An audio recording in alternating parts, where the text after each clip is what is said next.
You need a guide for Treasure Map Kaido, and I've got one for you. People of the Manor, welcome to today's YouTube video. My name is Mark Plays and I'm your guide to sailing the OPTCs. Today we're going to be talking about the upcoming Kaido treasure map. By the end of this video, you should know everything you need to know about what he does, what units are boosted for this treasure map, as well as all of the details about the bosses you're going to be facing. Before we get started though, please make sure to like and subscribe for more OPTC guides, as well as leave a comment down below on the ranking you're aiming for on this treasure map. Here's all of the information on Treasure Map Kaido regarding his character stats and abilities. Make sure to pause the video and read this at your own leisure. However, we will be talking about the captain ability, special ability, and then one of his sailor abilities. His captain ability boosts his own attack by 3.25 times, and then he will boost the attack of driven and powerhouse characters by 2.75 times. He also boosts the HP of all of those characters by 1.2 times. His special is on a 13 turn cooldown. It will remove all of the positive buffs on your team, cut the HP of one enemy by 20% that goes through damage negating abilities. He will also boost the orbs of everybody on your team by 1.5 times, and then boost his own attack by 3.25 times. And then his notable sailor ability is that he can't be blown away. So the thing I want to talk about is his special. A lot of people say that it's not very good, but I honestly see it a lot like Treasure Map Big Mom's special. I personally didn't think she would be super useful, but here we are using her in almost every single team. I can see Kaido as a sole mini boss clearer in a lot of Colosseums and treasure map mini bosses. To be fair, he isn't used a whole lot on the Japanese server of One Piece Treasure Cruise, but I still see a lot of potential in him, so I'm going to be trying my best to use him whenever I can. Plus, it's freaking Kaido. Kaido's freaking awesome. Why would you not use him? Next, we're going to be talking about the boosted units for this treasure map. I'll be talking about the boosted units over a 1.2 times point boost. That's because there are a lot of 1.2 times boosted characters, and we're going to be talking about the useful ones specifically later. For your 2 times boosters, there is Treasure Map Boosted Kid, as well as Global First Legend, Dual Ino, and Neko. If you were lucky enough to pull these characters, I strongly suggest basing your teams around them, seeing as they will give you the largest boost possible. For the 1.75 times boost, we have the Treasure Map Hawkins, who just came out. I think he's guaranteed on the 5th multi on this Treasure Map Sugo, so if you were pulling for him, you probably have him. You should probably use him. For your 1.5 boosters this time, there is your Treasure Map Apu, who is guaranteed on the 2nd multi of this Treasure Map Sugo Fest. There's also the unevolved version of Inu and Neko, as well as Zephyr from the previous Treasure Map Sugo Fest. I personally have Zephyr from the last Sugo Fest, so I'll probably be using him as a captain. However, I'm not planning on pulling, so I won't have the other 2. But if you have them, you definitely should be using them to maximize your point gain. We have quite a few 1.35 times boosters here, so let's talk about them next. Obviously, we have V2 Katakuri and Snake Man Luffy as our boosted legends for this time around. We also have the V2 Katakuri Batch, Strusen, Flampe, and Mont d'Or are boosted at 1.35 times as well. As usual, Treasure Map Kaido is boosted in his own treasure map, as well as the previous treasure map character TM Law is here as well. For some reason, Mother Caramel and Strusen from the new Mother Caramel Fortnite are boosted at 1.35 times, as well as Valentine Sanji. Now that we've talked about the largest point boosted characters, let's start talking about the bosses and which characters are going to be useful against them. First, we're going to be talking about Drake. Preemptively, he will empty your orbs as well as give himself delay protection. If you use a type boosting special, he will clear all of your buffs as well as give himself 3 turns of an attack boost. When you defeat him, he will deal 50% of his attack damage back to you. Drake's really not all that difficult. You just don't want to bring anyone who will boost anything based on type, and then you want to bring somebody who will deal with emptied orbs. Next, we're going to be talking about Sheep's Head. Sheep's Head will preemptively change his type to strength and then give you 9 turns of a chain multiplier lock that will keep you at 0.1.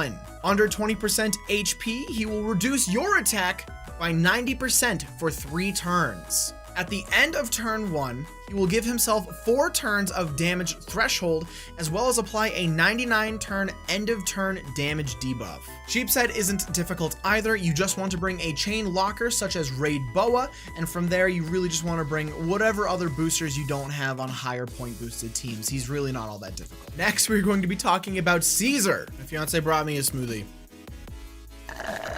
Next is Caesar and 3 fodder units. When you get to Caesar, he will preemptively give himself debuff protection, give each of his fodder units a 1-hit perfect tap timing barrier, give you 4 turns of a 2000 damage burn debuff, and then give you 4 turns of making perfects easier to hit.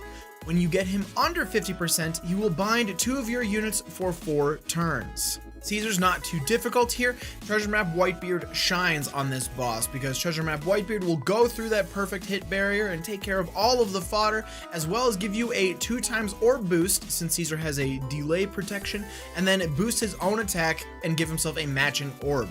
Treasure Map Whitebeard is a perfect unit to use for this boss. You really don't need anyone else. I also suggest taking on Caesar in the earlier fights so you don't have to worry about this getting more difficult later on. Next, we're going to be talking about Doflamingo. Doflamingo's interesting. In addition to a debuff protection, he will bind your bottom row characters for 10 turns, he will turn your left orbs into block, and he will lock your right column orbs. Under 50%, he will silence your crew for 3 turns, and then he will also give himself 5 turns of a 100 times defense multiplier. Treasure Map Big Mom is pretty much perfect for this fight because she will change all of those block and other orbs into G orbs, boost them by 3 times, then give you a tiny attack and color affinity boost, and in addition she's strength, so she pretty much takes care of Doflamingo all by herself. Just bring, you know, some other characters to fill out that crew. I do also suggest taking care of Doflamingo as one of the earlier bosses because I can see him being very awkward and difficult later in the treasure map. Now we're going to be talking about the Ambush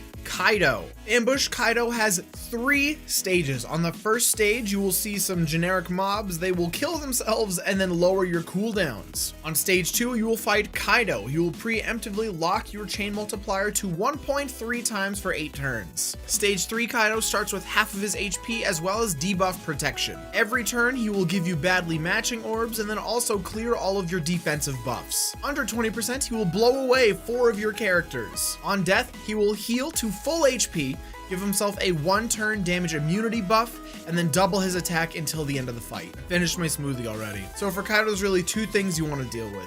You want to deal with that chain lock, so bringing somebody that will either get rid of that or boost your chain multiplier is a good way around this. And then against Kaido, when he revives, you're going to want to bring someone who can either get rid of that damage immunity or someone who will help you tank a hit. Some notable characters for this would be V2 Raid Blackbeard to get rid of that damage immunity, or Treasure Map Jack, who will do the same. Other than that, you really just want to bring your regular boosters, attack, orb, affinity, whatever. Just make sure you can deal enough damage to get through. Next, we're going to be talking about the actual boss of the treasure map, Jack. Stage 6, Jack will give himself 3 turns of debuff protection and an 80% damage reduction. After the 3rd turn, he will boost his own attack by 1.5 times for 5 turns, and on death, he will change all of your orbs into tandem and recover, as well as make them badly matching for 3 turns. Stage 6 Jack isn't too big of an issue. You want to bring somebody who can get rid of that damage reduction, as well as somebody who will make orbs count as beneficial to avoid that nasty debuff on his death. A friend captain Snake Man Luffy would be a great pick here, not only for the orb boost carrying over to the next stage, but also to avoid the recover and tandem badly matching orb debuff. What a mouthful. Stage 7 Jack will preemptively cut your HP in half. When you get his HP below 50%, he will heal 50% of his max HP, and when you get him under 20% HP, he will hit you for 110,000 damage, so don't do that. If you use any sort of orb manipulation, he will completely clear any sort of orb beneficial buffs you have on your team, give you a full board of badly matching orbs, and then make all color orbs count as badly matching for 5 turns. The good news about Jack is that he doesn't have any sort of buffs or immunities to anything, so you can bring whatever you like as long as it's not orb manipulation. Powerhouse and Cerebral teams are going to be very useful here because Zunesha will make those recover and tandem orbs count as matching. And if you use Snake Man Luffy on the previous turn, you'll have that buff up so they won't make them badly matching either. From there, you're free to just bring attack, color affinity, chain boosters, whatever it is you want to bring to boost your damage against Jack, and you'll do just fine. Just don't manipulate accumulate your orbs, and this fight's pretty much a walk in the park. If you want to see what teams I'm going to be using against the Kaido treasure map, you can see those right here. If you want to see what I got on my most recent SugoFest polls, you can see those right here. If you haven't already subscribed, make sure you do so and click that little bell down there so you never miss a single OPTC guide. If you'd like live assistance, make sure to join our Discord or our Twitch channel, links in the description, but most importantly, happy cruising.